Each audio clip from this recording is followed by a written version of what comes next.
Hello, we want to look at how the implanted embryo and then fetus looks like in the womb. So we have here a vertical section through the uterus and then the vagina. So that is the vaginal canal, that is the cervical or cervical canal, and then that is the lumen of the uterus, which has been filled partially with the growing embryo or fetus. Now that is the cervical canal, so we expect that to be the external os and then the internal os. Then that will be the myometrium. This is a good one because we don't see any fibroid tissues like we saw in the previous one. So that is an embryo or a fetus developing within its membranes. So it will be covered with the amniotic membrane and then the chorionic membrane, which is not well seen at this point.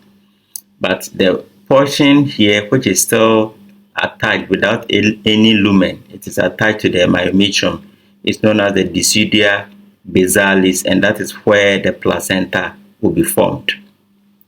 The part that has the space here, the lumen of the uterine cavity or the uterus, because the lumen is the uterine cavity. So the lumen in the uterus or the uterine cavity, you will see that eventually as the embryo or fetus keeps growing and growing, it will fill the whole space there, and so there will be no more space.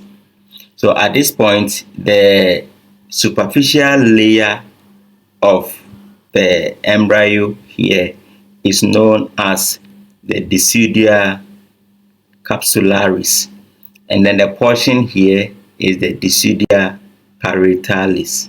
Okay, so this is what I want to bring to your attention. So it means that the embryo or fetus is developing within this. Okay, we usually call a developing embryo an embryo when it is within the first 8 weeks after pregnancy. Then after the 8 weeks, everything that goes on there or the structure becomes a fetus.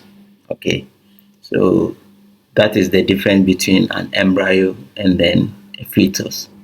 So basically, this is a uterus, so that is the fundus region, and we expect that when a baby is being delivered, the head will be directed towards canal here through the cervical canal, okay, then through the vagina. All right, so that is an extension of the fallopian tube and where we expect the ovaries to be attached. All right, I hope this video helps.